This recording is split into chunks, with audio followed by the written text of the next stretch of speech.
Hello everyone, it is LB 3-Point Man, and I am back again with another draft profile video. Once again, these are made with the support of SBNation and Cincyjungle, so a big thanks to them. This is my first draft profile of the year, so I'm going to start with a player that I am not as high on as some others appear to be. That player is LSU linebacker, Devin White. Now, that's not to say that I think that Devin White is a bad player, or a bad prospect. Far from it. I simply believe there are some holes in his game that are being overlooked due to a weak linebacker class and some great positives on the side. Now, speaking of those positives, let's take a look at one of the first big ones. That is, of course, his athleticism. This graphic is made by Player Profiler and is something that I was looking for that would give more context than just raw numbers or a spider graph.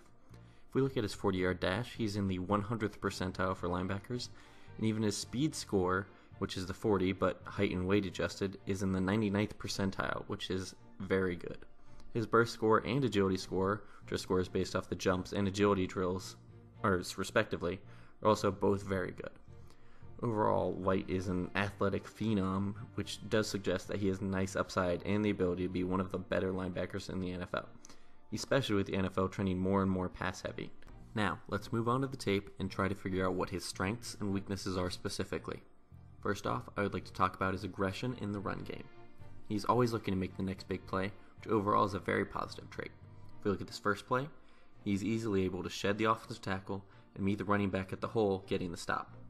This next play is similar. He's able to disengage from the offensive lineman and help make the tackle. Now next, I would like to take a look at one of his weaknesses, which is kind of the opposite of my last point, which is how much he struggles taking on blocks. He'll sometimes run himself out of the play trying to avoid the block, which makes sense when you see an offensive lineman get hands on him, as it is rarely pretty. Taking a look at this first play, it's very simple. He tries to get in the way of the running back, and the offensive lineman is able to just bowl him right over. Next up is another strength that goes hand in hand with his athleticism, which is his ability to get sideline to sideline. This is a term commonly used for linebackers that are athletic enough that no matter where the play goes, they are quick and fast enough to get there in time to make a stop. White didn't have a lot of plays that showcased his speed to the edge, but the occasions that he did get the opportunity and capitalized on it, it was beautiful. This play displays two things I love, which is him covering a running back and beating said running back to the edge, making the stop. Now, continuing the trend of flipping strengths into weaknesses is his struggles to finish on the perimeter.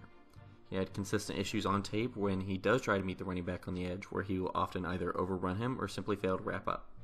On this play, he gets to the edge fast enough, but he takes a bad angle and fails to wrap up, allowing a first down they could have potentially stopped.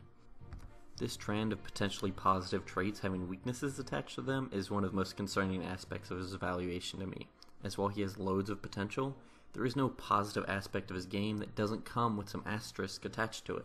Now, moving off that little tangent and into another one of his strengths is his ability to get quick pressure off of blitzes. Blitzes is honestly the aspect of his game that I thought his speed and explosiveness shine through the most. He also can be very smart on blitzes, keeping his eyes open and finding the quickest route to the quarterback. On this play, we see him come in, find a hole to get past the offensive line, and explode through, forcing the quarterback off his spot and leading to a play that even if the pass was caught, would have been a short gain at best. Moving on to another weakness is his overall lack of pass rush moves. Now, this isn't surprising as he is a linebacker who is still inexperienced at playing linebacker. He has not had the time to develop many moves to disengage from offensive linemen. This idea could also extend to his general struggles to get off blocks, as he just does not seem to have any plan if he is blocked. This play is a little bit of an unfair example, but anyway, he is attempting to explode through the hole and make a play, and the offensive lineman just manhandles him. And while this one may have been a little bit unfair, it is consistent across his tape. Now, moving on to another one of his strengths, this also ties into his athleticism and his potential as a three-down linebacker, and that is his ability to man up against tight ends and running backs. As the NFL has evolved, tight ends and running backs are becoming bigger weapons in the passing game, and having linebackers who can man up with them and help slow them down is a huge benefit. White even has the theoretical athleticism to keep up speed-wise with receivers, although even with that, it would probably be a bad idea as they would be able to shake him out of his boots. Now, moving on to this play, White ends up getting matched up against the tight end in man coverage.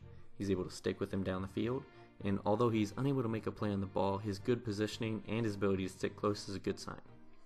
Next up is one of his bigger weaknesses, which is his tendency to misdiagnose during plays and get himself out of position. Often on plays, if he had reacted properly, he could have made a stop or at least made an impact. Taking a look at this play, he loses sight of the ball and is too late going after the running back to even have hope of making a play. Now, moving on to his final weakness, it is one that I don't even have a clip for. It is his overall inexperience in coverage. LSU's scheme asks a lot of their linebackers in the run game, but not very much for them in the passing game. So, due to this, we don't have a great idea of how White will fare when he's asked to make more plays in coverage in the NFL. So it's not really as much a weakness, more as a concern of mine. With all the strengths and weaknesses from the tape over, I would like to sum up my overall thoughts before doing the comparison. To me, White is a late teens to early 20s linebacker talent. It is where I would feel most comfortable taking him, although I would completely understand a team like the Bengals, who have a desperate need for an athletic linebacker, taking him a little bit earlier. What really confuses me though is the idea of him being taken top 5, as I just don't believe he's that caliber of player. That would be higher than Roquan Smith was drafted last year, who I think was a much better prospect. Now to wrap up, let's take a look at my comparison for White. My comp is also an undersized, athletic, former LSU linebacker. Try to guess now. If you guessed Deion Jones, I'm sorry, but it's actually Quan Alexander. Athletic linebackers who have problems with the mental side of their game and both struggle with taking on blocks. That's not to say I don't think that Devin White could end up better than Alexander, as people have raved about his work ethic, but he will need good coaching and to put in a lot of work in the film room. Now to wrap up, I would like to say thank you to everyone who watched. Feel free to subscribe to my YouTube channel for me and put in the comments what other players you'd like me to do and if there is any interest in continued videos after the draft. Thank you very much. I hope you enjoyed and learned something new. Peace.